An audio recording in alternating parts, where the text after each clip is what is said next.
Well, hey there, everybody. Welcome to Cornerstone Online. My name is Kyle, and I'm the pastor here at Cornerstone Community Church. You know, we're in a series of conversations that we're calling the Problem of God, reasons that you might not believe in God. And we're addressing the most common objections that people have as it comes to faith and belief. You know, last week we talked specifically about the number one objection that people have, and that is science versus religion. Can you believe in both? And what we discovered based on the evidence is that fact-based science does not contradict faith-based religion, or more specifically, Jesus or a Christian God. You know, we're going to talk in the coming weeks about a number of these issues, like the problem of hell. You may be asking yourself, how is it that you can believe in a God, a loving Father, who would send somebody to hell? Well, it's a little bit more in depth than that, and we're going to have that conversation. We're going to talk about the problem of exclusivity. How is it that only those who say yes to Jesus can be in relationship with God and go to heaven? That's a problem for some of us, and we're going to have that conversation. Well, today we are going to talk about one question. Can you prove that God exists? And the reality is, if we can't have this conversation at the beginning, we might as well not have any of the conversations, because it really is a foundation for everything else. Because if God doesn't exist, then all of these other problems kind of just float away. In preparation for today, we talked in our community with people on the streets. We walked around and we asked them two questions. We said, do you believe in God? And why or why not? Well, we learned three things, all right? Number one, and you know this already, people have a lot of opinions, and they weren't shy about sharing those opinions with us. Number two, we learned that people become shy as soon as you ask them if you could turn on a camera. And number three, we also learned that the reasons why people believe what they believe are not always convincing. Now, because I'm a pastor, I know that you're probably thinking to yourself, particularly if you're an agnostic or an atheist, that I'm only referring to those with whom I disagree. And that's just not true. Our goal is not to convince you that you're right or that you're wrong. It's to ask the hard questions and to follow the evidence wherever it goes. And some reasons that people gave us as to why they even do believe in God were simply not convincing. Now, don't misunderstand me.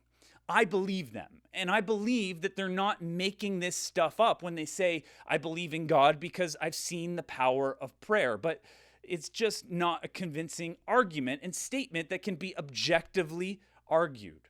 Let me show it to you this way, okay? I'm a dad, and one of my favorite things to do as a dad is mess with my kids. All the time, I make up outlandish ideas and argue that they're true, but they're so ridiculous that no one should ever believe them, but I pretend that they're true.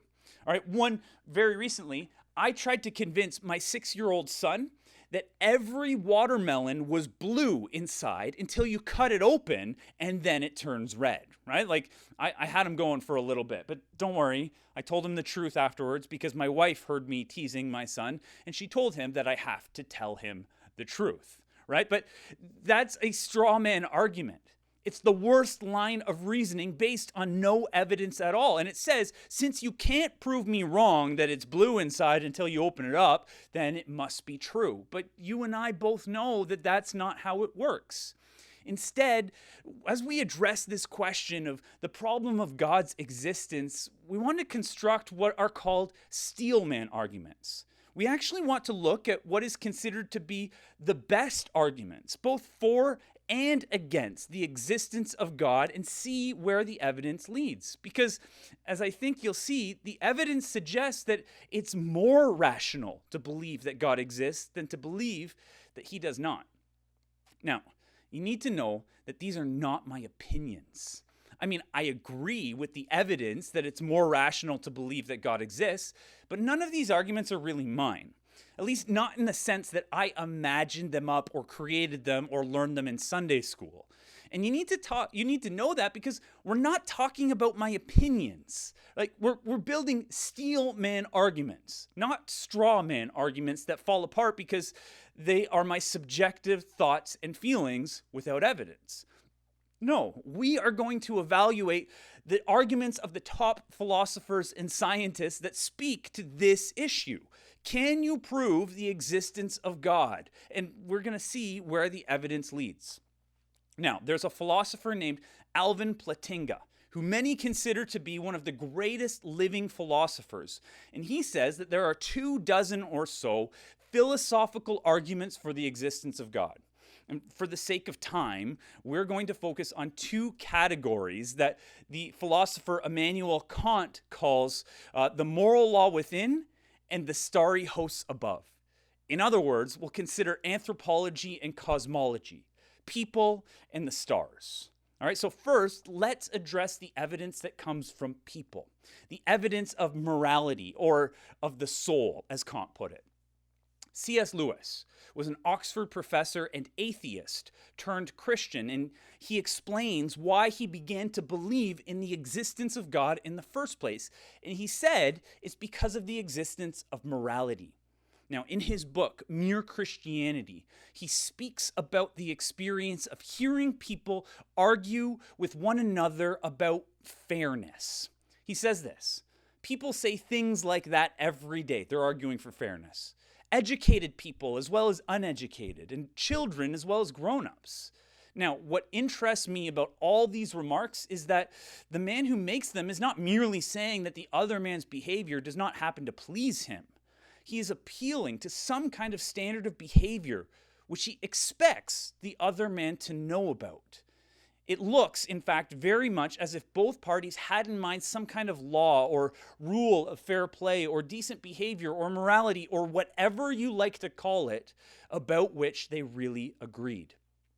Now, when you have kids, you learn very quickly that children will argue for the objective standard of fair in the universe. They have an inbuilt drive to enforce rules, right? Particularly when it pertains to them getting their turn. Now, the question is, who told them about the rules? No one. And that's Lewis's point, that the standard of morality is built into them, and it doesn't pertain only to children, but to everyone. There is a universal moral code that says you don't get to cut in line. You don't get to hurt other people, and you don't get to treat people of other races as less than human. And the source of this law is the moral law giver. The Christian answer to this question is that God hardwired morality into human beings, and this is what separates us from animals. Now, there's a little bit of pushback, and the skeptic is going to say that there is no universal moral code, that morality does not transcend culture. It's a byproduct of culture. It's the sentiment that says what's true for me is not true for you, and what's true for you may not be true for me. Therefore, we have no right to tell other people what to do, that we can't impose our morals on other people or other cultures. This, my friends, is called moral relativism. And although I understand its intention, it is logically bankrupt. If you truly embrace moral relativism, you can't get angry when somebody cuts you off. You can't say that your view on abortion is right over any other. And you can't say that when somebody cheats or steals from you, that what they were doing is wrong. But we all know that it is wrong. And if you were to travel to a culture that embraced these ideas and practices as good, you would still deem them to be wrong. Why? Well, Lewis and Kant say it's because there is a law that transcends our cultural values and human experiences, that absolute right and wrong do exist in the universe. There's an inconsistency in moral relativism. In the 1960s and 70s, we were experiencing the sexual revolution, this group of people that said, you don't get to tell me what to do with my body. That morality, right and wrong, is relative to the person that conducts it. Now, at the same time, that same group of people was protesting the Vietnam War, which they viewed as morally unjust. So on one hand, they're saying, you don't get to tell me what's right and wrong for me. And then on the other hand, they're telling somebody else that the war is wrong. Now the question is, why is it wrong? Because when you remove objective moral truth, there is no wrong, and anyone or any government can do whatever they want, and you don't get to impose your views of morality on them. Why? Because it's all relative. So this sense of right and wrong, this objective moral value for which Lewis and Kant argue, is actually explained in the Bible. Romans chapter 2, verses 14 and 15 say, "For when Gentiles," and that's those who are not Jewish, "who do not have the law, by nature, when they do what the law requires, they show that the work of the law is written on their hearts, while their conscience also bears witness." So in saying that the law, which is the standard of right and wrong, is written on their hearts, Paul, the author here, is implying that there is a writer, and the writer is God himself. Now, there's an evolutionary argument that says that objective moral law doesn't exist, or that whatever values that we have, they're simply a byproduct of the evolutionary process. They say that God's not responsible. Our values just come from a natural drive to survive, and anything that we have is because of that. And it's not a terrible theory, but it does have one problem. Because if we inherit our morality through our genes, where survival is of the utmost priority, many of our modern ideas of morality are unexplainable and counterproductive.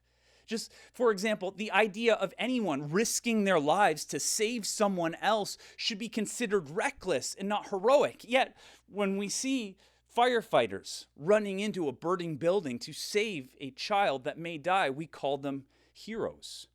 Tim Keller says that for evolutionary purposes, hostility to people, all people outside one's group, should be widely considered moral and right behavior. Yet today we believe that sacrificing time, money, emotion, and even life, especially for someone not of our kind or tribe, is right.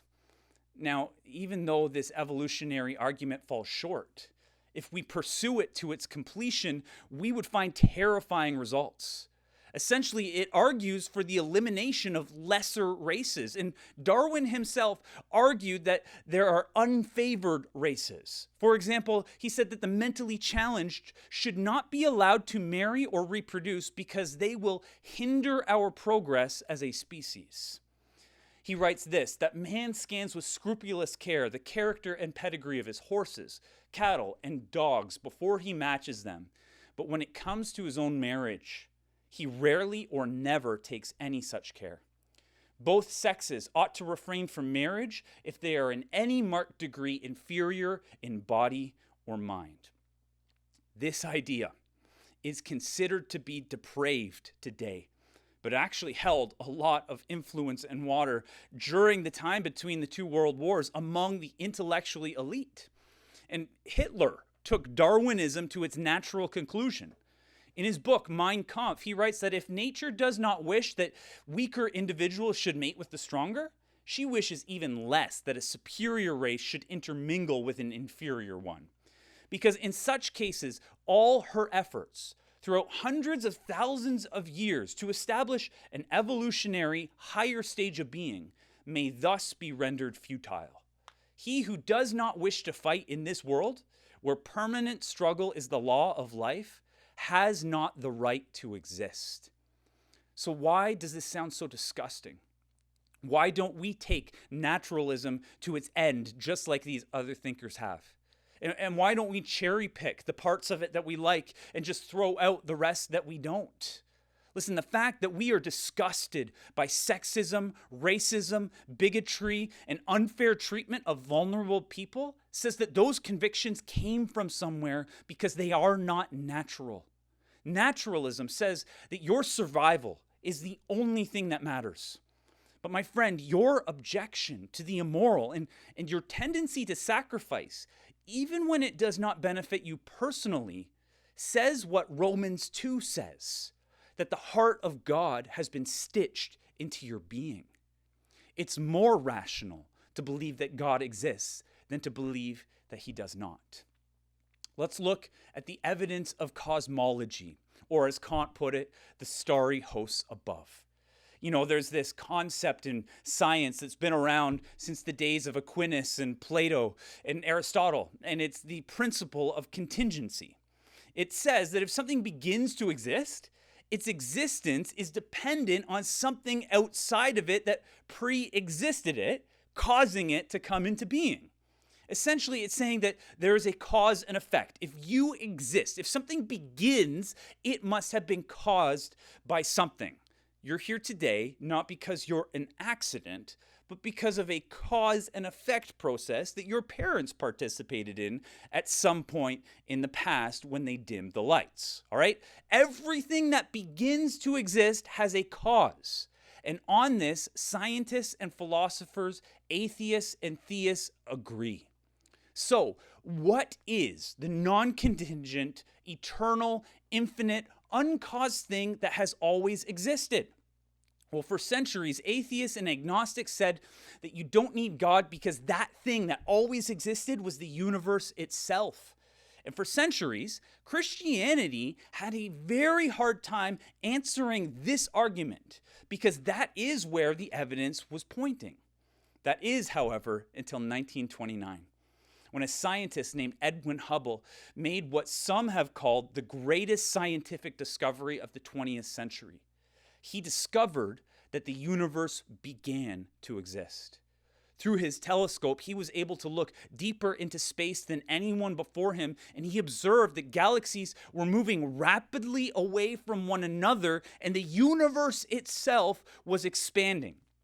And further research concluded that the galaxies were moving apart from one another because all of the stars, the planets, the energy, and the matter had a common point of origin.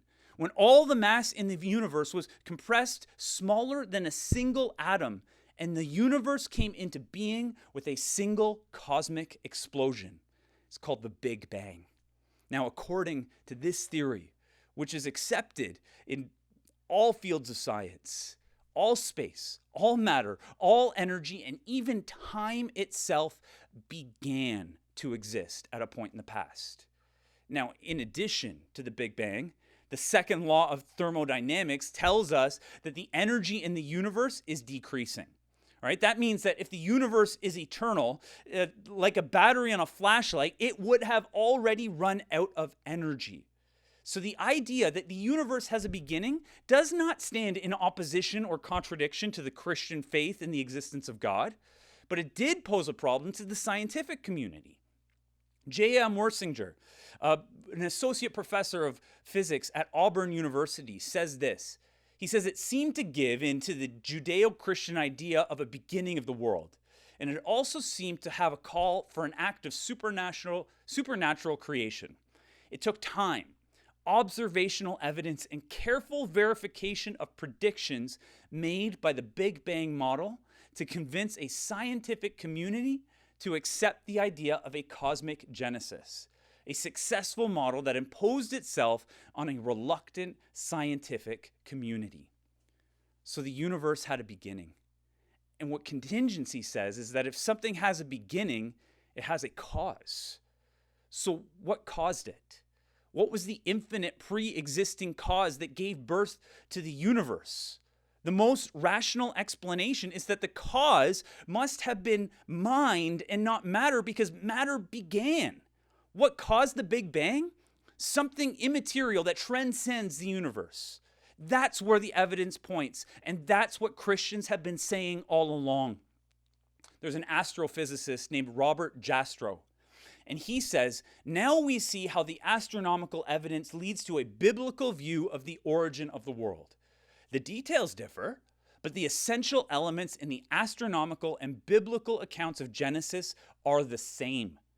The chain of events leading to man commenced suddenly and sharply at a definite moment in time, in a flash of light and energy. Guys, that's not it. We could go even further down this rabbit hole. Scholars tell us that the chance of our universe existing and coming into existence is 1 in 10 to the power of 138. All right, just to put that in scale, 10 to the power of 17 is the estimated number of seconds in the history of the universe. And 10 to the power of 70 is the estimated number of atoms in the universe. Astrophysicists tell us that there would have had to have been 122 variables, the laws of physics, lined up just right so that our universe could come into existence. And that begs the question, where did those laws come from? They would have had to pre-exist the Big Bang. Otherwise, the material universe could not come into being. Now, in response to this question, where did those dials, those variables, the laws of physics come from? Richard Dawkins says this. He says, physics does not yet have its Darwin. What does he mean by that? He means that in the field of physics, it does not have a theory of origin for its laws.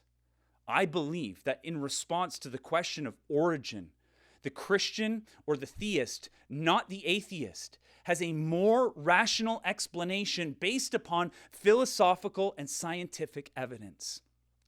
Stephen Hawking says this: if the rate of expansion 1 second after the Big Bang had been smaller by even 1 part in 100,000 million millionths, the universe would have recollapsed before it ever reached its present size into a hot fireball.